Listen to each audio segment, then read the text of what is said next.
عموماً ہوتا ایسا ہے کہ لیڈرشپ کے بکھرنے پہ ووٹرز یا ورکرز کے حوصلے جو ہیں وہ ٹوٹ جاتے ہیں۔ شیر افضل خان مروت صاحب، یہ بتائیں کہ چیئرمین پی ٹی آئی کی غیر موجودگی میں ان کے جو سیاسی جانشین ہیں، آپ کیا سمجھتے ہیں کہ وہ توقع کے مطابق جو ہے وہ کام کر رہے ہیں؟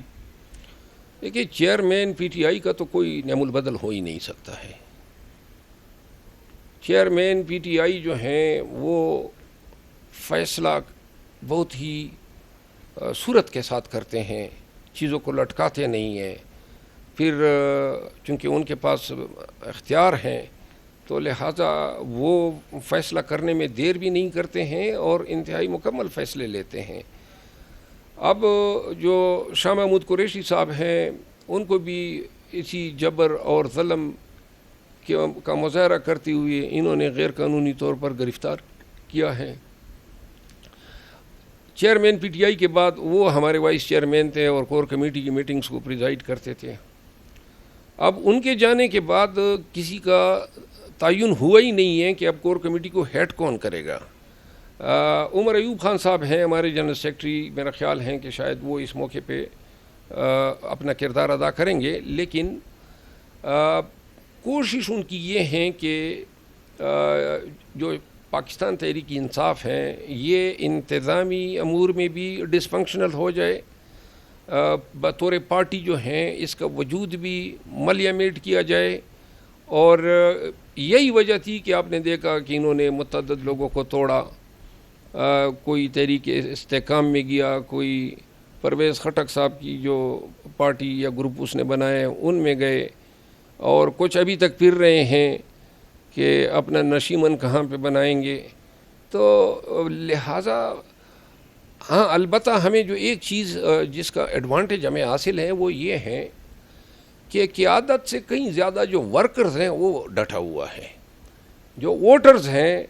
جو ہمدرد ہیں، جو خان کے وفادار ہیں یا خان کے ساتھ جو حب رکھتے ہیں،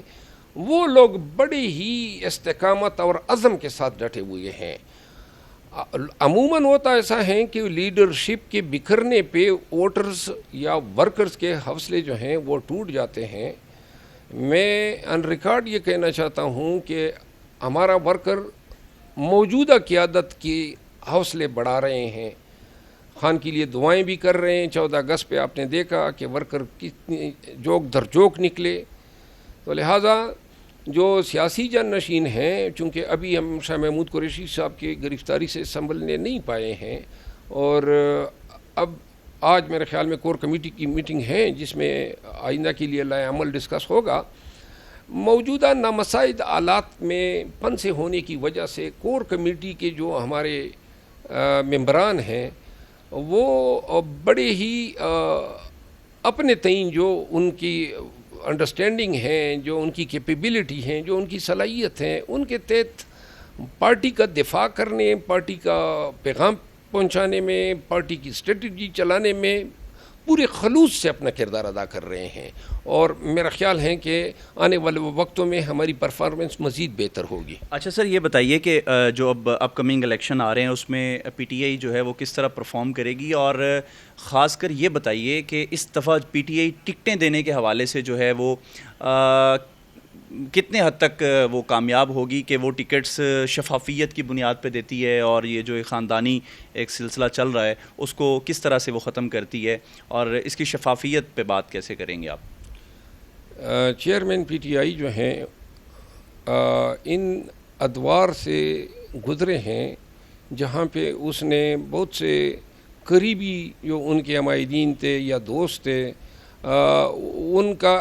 اعتماد جو ہے وہ جو ان کا ان پہ تھا وہ پارا پارا ہوتے دیکھا۔ پھر ایسے لوگ بھی جو ہیں پاکستان تحریک انصاف کو خیر آباد کہے گئے ہیں جو صرف اور صرف پاکستان تحریک انصاف سے مستفید ہوئے تھے، کوئی قربانی، کوئی کنٹریبیوشن ان کی نہیں تھی۔ بہت سارے جو ہیں آنکھیں کھلی ہیں بہت سارے لوگوں کی، اور بالخصوص چیئرمین پی ٹی آئی جو ہیں انہوں نے اس دور سے بہت کچھ سیکھا ہے۔ ایک واضح پیغام جو چیئرمین پی ٹی آئی کا کور کمیٹی کے لیے یا اپنے